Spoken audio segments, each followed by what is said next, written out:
We're Bland to Grand, a marketing and video production company, and this is Grand Talk, the Blueprint series, where we're going to have guest speakers, but also help you grow your business with the insight of a marketer, us trying to explain what we've noticed from our big variety of clients that we work with, anywhere from food, roofing, electrical, and data, and many others that we've helped grow their business and continue to help. But we're going to kind of jump into a few questions that we've seen throughout 2025 that we're either going to change or continue doing into 2026. So that way this episode hopefully can help you get that jump start into the new year. Heidi? Okay, first we're going to ask Joseph some questions. Joseph majority takes the videography side of our business, so he's more in the field and I'm more behind the scenes. But so anyways, we're going to get started with some of these questions. And the first one I was going to ask you is, how do you help a business stand out in a crowded market without getting too gimmicky? Throughout the whole year, the first thing that I noticed, now Heidi might have a different look on this because she's behind the scenes a lot more. She's looking at actual numbers. I'm looking at the reaction and response that we're getting from our clients because they're hearing what people are seeing and they're getting a lot of feedback in person. So as I'm going to record, I'm getting a lot of different feedback. But what it seems like to be able to stand out and what has been working the best, not only for us, but our clients, is just being able to be actually yourself. Because a lot of the times, which we're still trying to get through it, you want to act more professional and different on camera and on social media because you want people, this is me speaking personally, you want people to think that you're well educated, that you know what you're talking about, but sometimes you're still trying to figure things out, and people relate more to someone that is being genuine opposed to, look at me, I have everything figured out and perfect. So some of the businesses that we're working with, we're like, hey, if you say this line wrong or if you don't say the script 100%, that's another thing. We also got rid of scripting. If you don't say the words perfectly, look, don't worry about it. That's a natural thing. Everyone does it. Just keep it in there. But if you absolutely have to change it, we can change it. But it's just more being yourself, not overthinking everything that you're constantly doing in your business. You want to be able to relate to viewers. You want to be able to show them like, hey, even though I have a successful business, there are times that it does get a little bit hard. And that's just reassuring to smaller businesses like us that, hey, other people do struggle. It's not just us sometimes that you feel. But hopefully that kind of helps answer like how to stand out is really you're the only person that can actually be you. No one else can be Joseph Miller better than Joseph Miller. So that's why I try to be myself as much as possible in the videos, because people are going to hopefully appreciate some of the humor, Heidi, and hopefully some of the people actually get some good tips, because I love giving away tips. I love giving away advice because I think it's fun and it helps people be able to grow as much as possible. So that's what I've noticed is just try to be yourself as much as possible in videos, in your marketing. And to add on top of what Joseph just said, people, the consumer nowadays, they care more about who they're buying from than what they're buying most of the time. And being personable and authentic is the way to go now on social media or YouTube, a podcast studio, being yourself. Yeah, because that way, even if I guess this is going to, even if someone doesn't get along with how you're treating things, that probably wouldn't have worked out if they were your customer, because there's a lot of service based and a lot of different type of businesses, and certain ways that you're able to present yourself on social media, they will be able to relate to you and be able to get a feeling like, I think I could get along with this person. I would love to support their business and the cause that they're bringing. So it gives them an insight of, okay, I feel more relaxed. When I go to this business, I will be comfortable asking them these questions and trying to figure out what they do and why they do it and all this stuff. I feel like you're part of me already. So, what do you think entrepreneurs should stop doing next year? Question, is it my turn to ask one, or are you just going to ask me I'm all going of to them? ask you all of them. Okay, repeat that. Okay. So let's go into the next question. What should entrepreneurs stop doing next year? Okay, so what should they stop doing is, I would say, now this one's going to be easy to say but hard to do. is I would say stop being afraid of being on camera. You know, that is, you probably heard it 1,000 times, but a lot of people are always worried about like who's watching, which it's, if you're a business, most likely your customers and your family and friends. It's more the family and friends that are going to hound you, which it goes away. Once they see that you're being consistent, they'll eventually stop. So that's one thing that we always tell people is like, hey, people are going to get onto you for like the first month, but after that of consistency, they're going to be like, oh, okay, he's posting another video. Yeah, he messed up.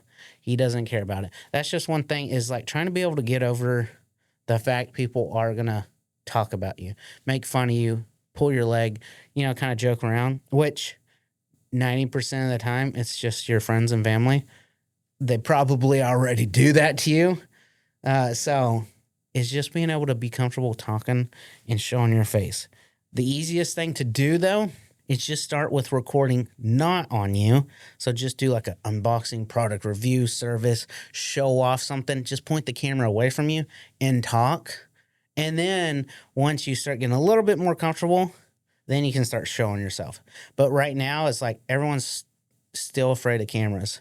That's one thing we're trying to help all of our clients with, which they're all pretty much comfortable with it.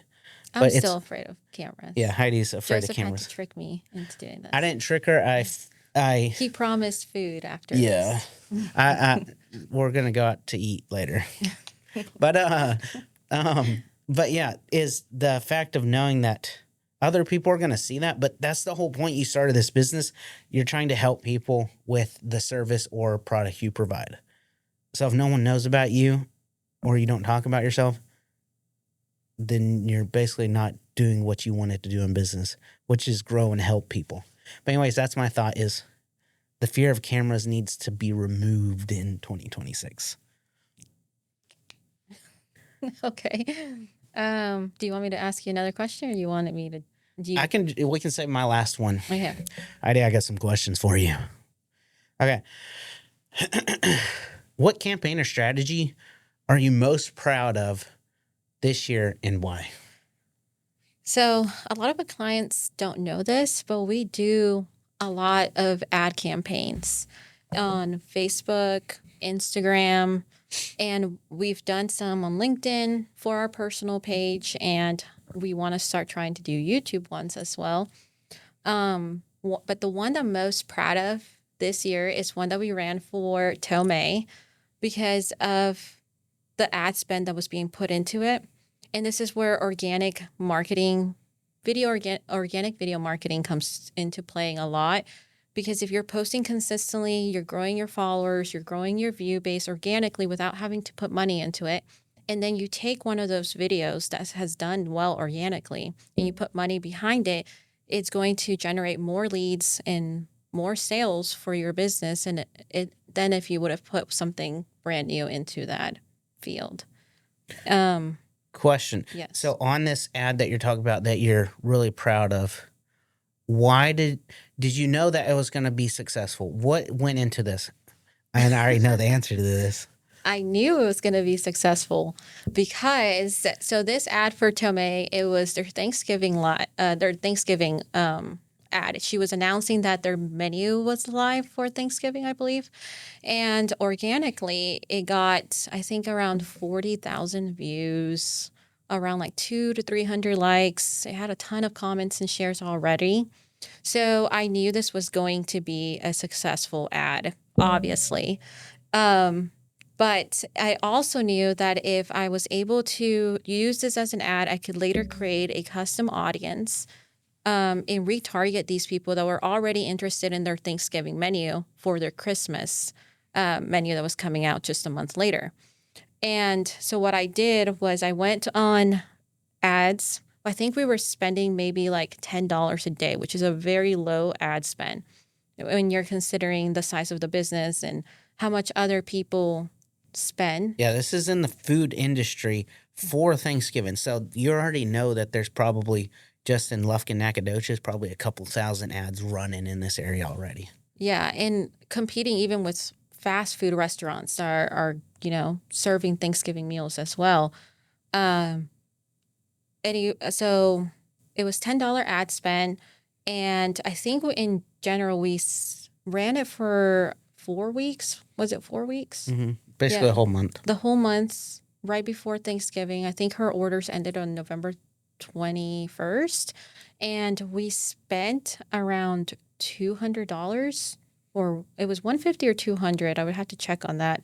But it generated around $1,000 in sales. And that was crazy to me because, first of all, again, that ad spend was so low. Generally, people do, I think the minimum is like $25. And that's just what we could track with the Metapixel. That's not counting people who called. Yeah, because this was targeted towards pickup orders for Thanksgiving. So this was just going to be for like people picking up their food the 22nd, 23rd, and 24th for Thanksgiving meals. And it was just to get people aware of it. But since we already had an idea of like how good the video did organically, we're like, okay, this is probably going to generate income. But one thing that we're still trying to do is like Tomei, she had previously, before working with us, she ran multiple ads, which this is a big thing for business owners. There's a difference from ads and then boosting posts on Facebook. And this will get you because they think it's the same. It's completely different.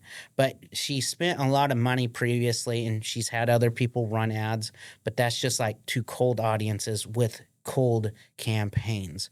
So doing those, you're going to guarantee lose 9 out of 10 of your ads because you don't know how well it's going to perform because you never even seen it organically how it's going to perform. So we had to convince and show, basically tell her like, hey, we know what we're doing. We probably can definitely double your money. That's why we're shocked at $1,000 because not only did we double, we went from basically $150 to $1,000. That's why this was such a successful campaign because this was just supposed to be a small little bit. Hey, maybe you'll get a little bit of income, but this is just to push your business a little bit for the holiday season because there's going to be so many other people advertising. But that's why the success story on this was so good is that one, we had a business owner that was doubting ads because they previously done some and they all failed.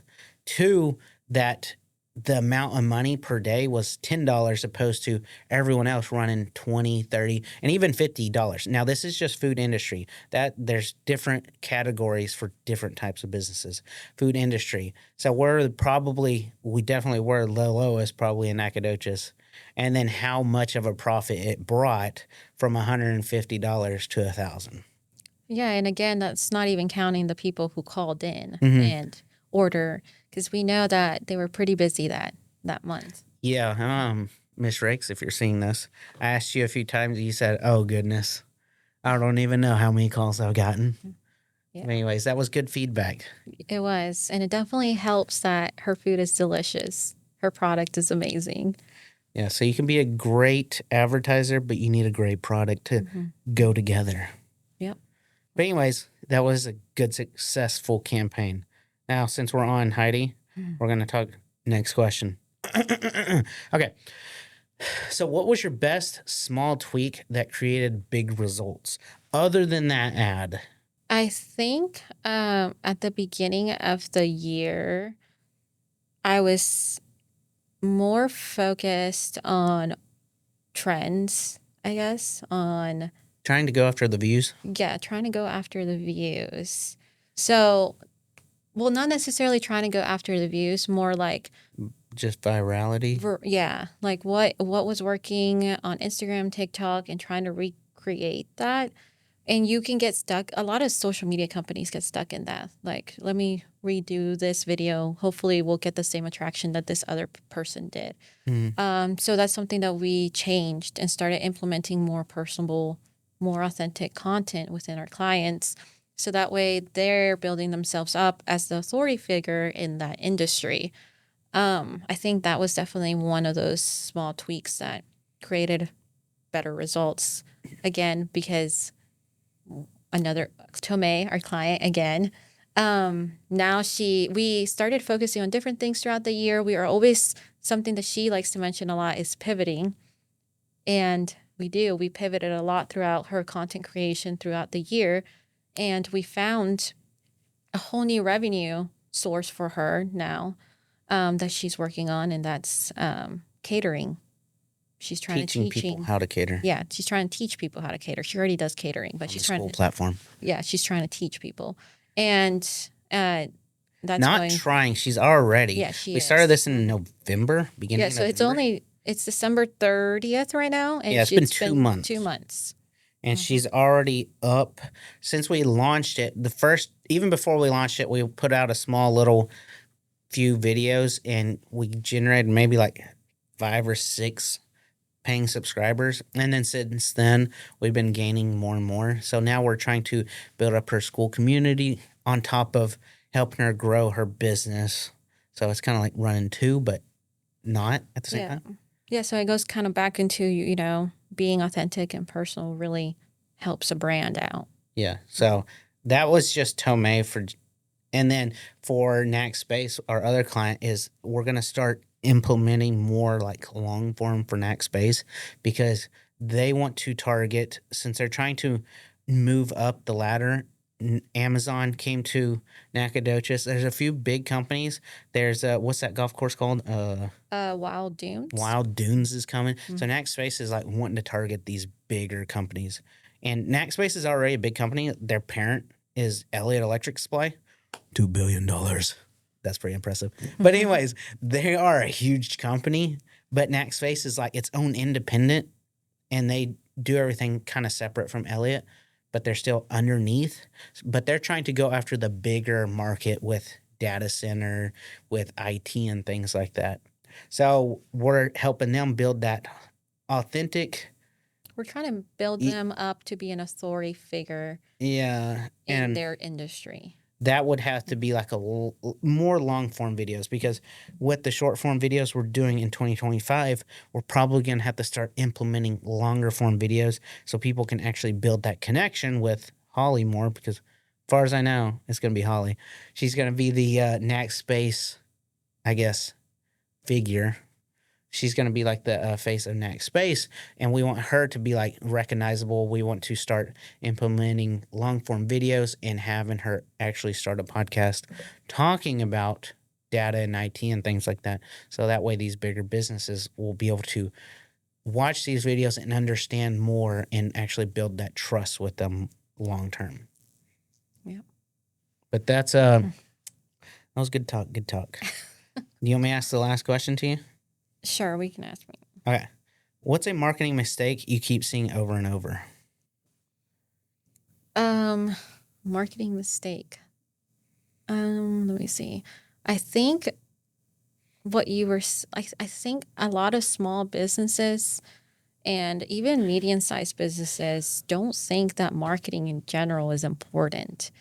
They think that it's something like the last thing on their to-do list. Like when they're budgeting everything out for their new upcoming year or budgeting in general, marketing is always the last thing to be put into their radar, and it's always the first thing to get cut.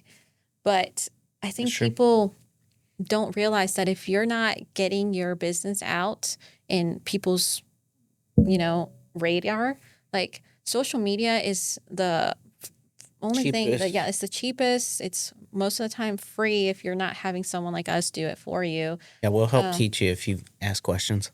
Yeah, and then if you're not doing that for your business, then obviously you're missing like a third of your business plan, like to get your business out there. We see a lot of businesses fail around here, and we're like, man, they could have done so much better if they would have just posted about their promotions, would have posted about what they're doing. I didn't even know this business was open because they don't post about it. They don't put it on Facebook. And a lot of these things, like I said, are preventable. And it's a mistake that you need to stop doing, business owners, is putting marketing on the very last bit, like the very last thing on your to-do list. Yeah, but here's the thing too, though. You don't have to pay for the marketing. Yeah, you don't. Because like Heidi was saying, like a lot of people cut it out, but there is other avenues. Like we were saying, social media is free if you're just going to do it yourself.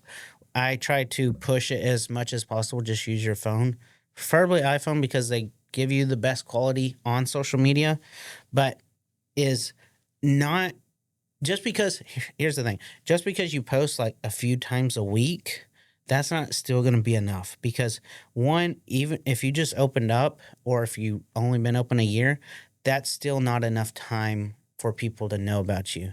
And even if they heard about you once, they forgot. Now it has Mhm. nothing to do with you, your business. Not, people just have lives they're living. People are just constantly trying to survive and trying to do their own thing. So that's the point in marketing. Now, you don't want to be saying, hey, I got my cheeseburgers for sale. Come by every single day. Now, you want to make it like we were saying earlier, if you still remember. Talk about your brand itself. Why did you get started? You can make videos about why you started doing this business. You can make videos about, hey, this is my favorite employee, which that one could be iffy. Unless you're a close team, you know, some people might get jealous and be like, why are they your favorite? But anyways, you can talk about employees. You can talk about your business. You can talk about why you choose to have your colors this way. Why do you like that color? It doesn't have to be strictly buy this product. It can just be your business in general.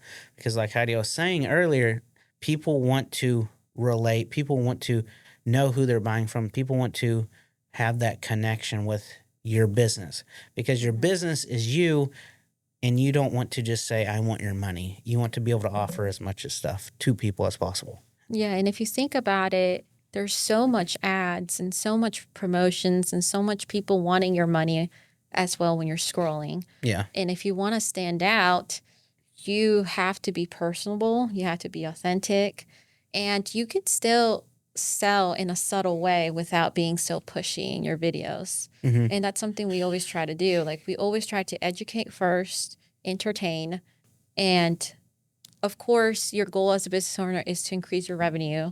So that's why we put That's in where those ads come into subtle. play. Yeah, you can do ads because they're not going to be shown to your Audience all the audience time. all the time. Yeah, it's going to be showed to specific people. You can customize it, specific targets, demographics. Again, those are different from Boost. A lot of people get those confused. And yeah, you just need to make sure that you're marketing Yeah. in And 2026. as much as you can. I know it's going to get time consuming. That's where we'll step in. But until the point that you cannot handle it anymore, even if you have to dedicate like a few of your employees to like take pictures or make little graphics here and there, just so that way you can be consistent, you want to at least post as much as possible every single month. Not 2 times a week is going to cut it, because there's going to be so many other posts that people are going to scroll through and not even notice your posts. And a lot of people say, oh, I've been posting, but their been posting is, like I was saying, 2 times a week. Mhm. And that's not enough. And it was a picture, so. Yeah, and try to remember this. We have a lot of people tell us, like, oh, well, I already talked about this topic, or we already said this already. Like, most likely your audience already forgot that you talked about that. You have new people that have followed you. You have people are not going to see that post twice. Yeah. Like, it's okay to talk about it again. It's okay to post something about it again. So, Here's one thing. If you've ever heard of Dave Ramsey, which you probably have, mhm. his whole show, his whole everything is all about money, but not just money. It's how to make, not even make more money. It's just basically how to save money, and it's spend less, earn more. That's his whole thing. But it's phrased in so many different ways. It's spend less if you're a truck driver. It's spend less if you're a podcaster. It's spend less if you're working at Walmart. Every single version, people will call in and have questions. Hey, I have $20,000. What should I do? And he's going to tell you just a few different things, but they're all pretty much the same. Don't spend it, keep saving, and make more money. That's super easy to say. A lot of people say, oh, I already told everyone to not spend money every day. But he says it every day, and Mhm. people love it. And he's been growing. He's a big business. So you can keep saying it, but you can tweak it and change it up. So let's go into our last question with Joseph. Dun, dun, dun, dun, dun. If you only had, it's going into the new year, like we're talking about.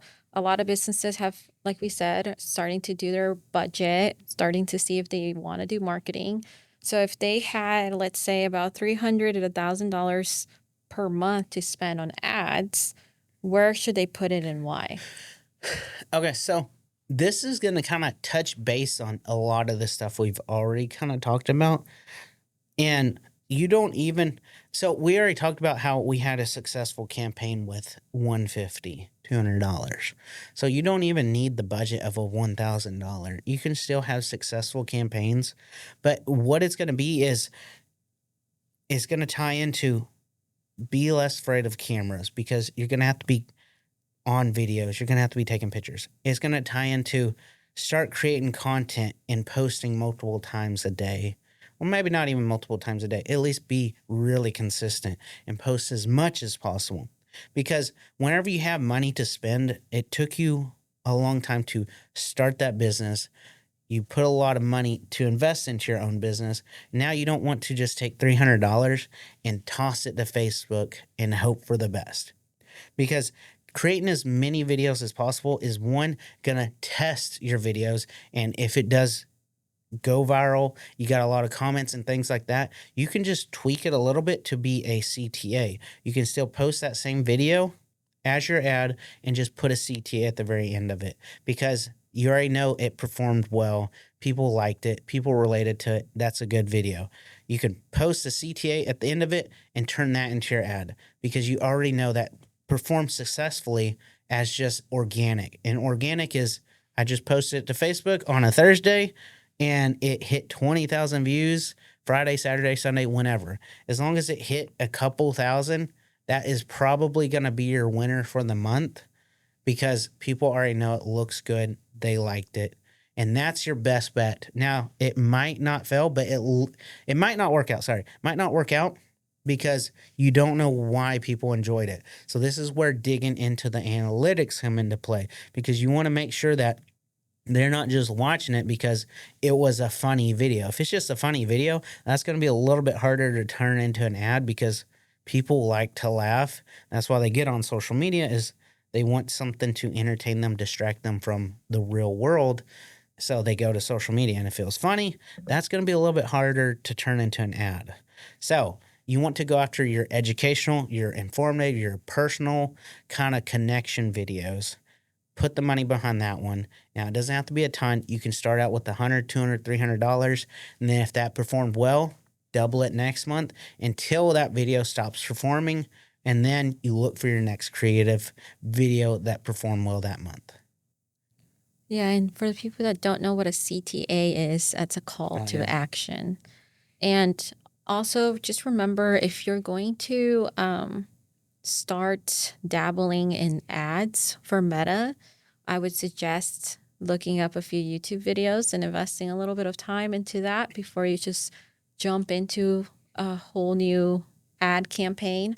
Like I said, they're very different from Boost. They're not your normal, you just put the money, your $20, $20, click post, and yeah. it's good. So you actually have to look into it a little bit more to actually get your money back, or actually know what you're doing a little bit. But there's great videos on YouTube that you can look up to learn how to do that. Yeah. And we will make a video talking about how to run ads, because our business runs off of like creating content. Yeah, ads is one of the parts of it, but we want to be able to help people grow their business as much as possible. So we're going to eventually start making that video. Heidi needs to do it because she knows more about it than me. I'll just stand there and kind of watch, because learn. But we'll make a video as one of those YouTube videos that you can go and watch, and we'll use that Tomei ad. We'll talk about how we used it, how we set all the target audience, how much money we put behind it, how much per day, which we already kind of talked about that a little bit, but we'll go more in depth into that. So that way you'll be able to actually learn and follow these steps for a restaurant style business. Now, we've done other ads for multiple other types of businesses. Each one of them is a little bit different. So we'll dive into each one of those. So if you follow our YouTube, this is a CTA. If you follow our YouTube, we'll definitely be able to help you grow in your business. So that way you don't have to do it on your own. There's people out there willing to help for free. As crazy as that sounds. Yeah, as crazy as that sounds. You know how many people we went into their business offering them a free video? Multiple. And they told us no. Yeah. But I mean, I kind of get it. I guess it could be sketch seeing a good looking man with a beautiful beard walking to your business saying, "Do you want a video?" I'm just kidding. but no, Cut so that out, Chris. no, don't cut that out. Leave it. Let people know that there is people that, which it does sound crazy, but that's the thing. We're trying to give away as much as information, advice, tips, because we don't want to just like help any business and every business out as possible with like money wise, like who's going to pay us wise, because we could give out as much information, but we can only accept just a few people at a time because we're only a team of 5 people right now. So if we just held all the information to ourselves and just ran ads and said, "Hey, hire us and then we'll give you the information," there's no way we can handle it at all. So might as well give out as much information as possible, help as many businesses as possible, because we can only accept a few clients at a time. Right now we're at 8 or 9-ish. Or 9. Yeah, so we can probably only take 2 more, and then we have to slow down for a little bit and then take a few more here and there. But yeah. It's always crazy how we forget how many clients we have. Yeah. We just do, and we don't worry about the number. Yeah. Because we're running around a lot. But anyways, so hopefully all this advice helped. If you do have any more questions, just let us know in the comments. Heidi knows a lot about the analytical and ads and things like that. Me, I can help you with understanding how to record, equipment to get. I love talking about equipment. I love buying equipment. Ask me about equipment I don't have so I can buy it and review it. No, let's not do that. But there's a lot of stuff that you can learn. There's a lot of information out there. We want to try to help you as much as possible. So be sure to follow. If anything, hope you got a little bit out of today. I want to say thanks for watching. Thanks for watching. I wanted to steal your tagline. I think that'll work.